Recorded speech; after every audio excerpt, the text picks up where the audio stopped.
Hi, I'm Brian King, and this is 5 Things Friday. Just heard about another one, a high-profile divorce.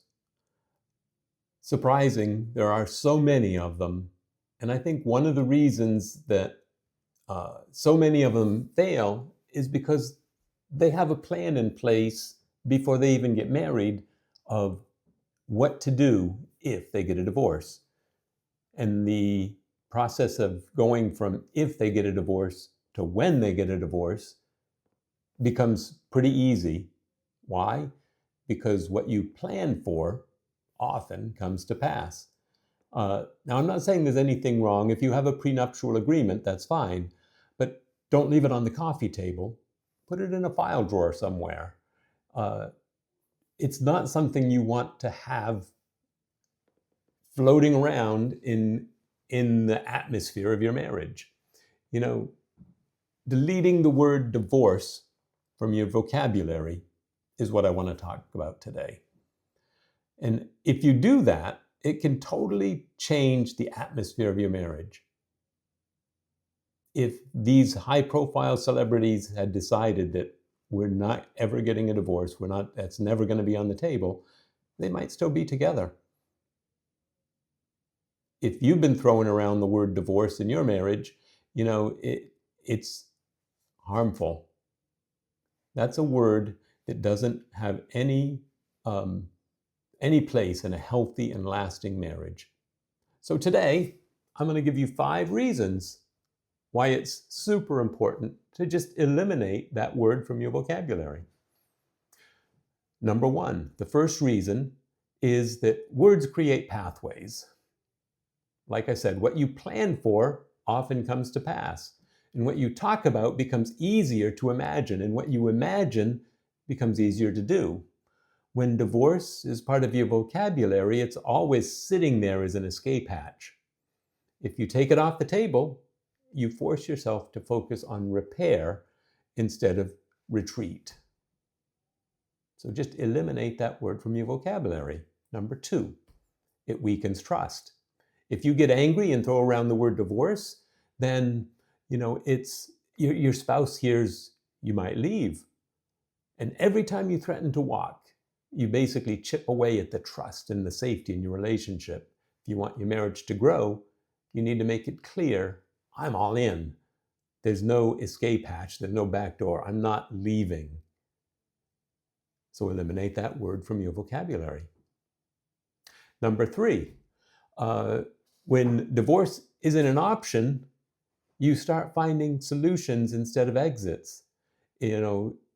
Having divorce on the table blocks creative problem solving. And you stop asking, should we stay? If divorce is on the table, it's like, well, should we get a divorce? And you're always going back and forth with that. If it's not even on the table, then you go from, should we stay?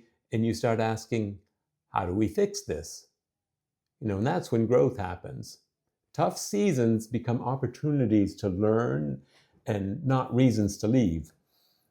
And statistics have proven that people who work through their issues and problems are much happier when they do that than they were before. Working through problems brings you closer, not drawing you apart. And it draws you together instead of pushing you apart. So work on your problems instead of saying, well, we're having problems, let's separate. No, let's come together and fix this thing. So another reason to eliminate the word divorce from your vocabulary. Number 4, it honors your vows. You said, till death do us part, for better, for worse. That's what you said. That's what you promised. If you delete the word divorce, then you're honoring your commitment and your covenant. And you're saying that basically this isn't temporary, this is forever. Like I said when I married you. Very important. Just eliminate that word from your vocabulary. And number 5, it strengthens unity. When both of you know that divorce isn't even on the radar, and you stop fighting. You don't have to fight each other. You don't have to, wonder, well, if I don't do this? Is he going to leave or is she going to leave? You start fighting for each other instead of with each other, and you pull together instead of apart. That's what real security and long-term love are built on, that trust that divorce isn't even on the table. So here's a challenge. If that word is still floating around in your vocabulary, delete it. Replace it with, we'll figure this out.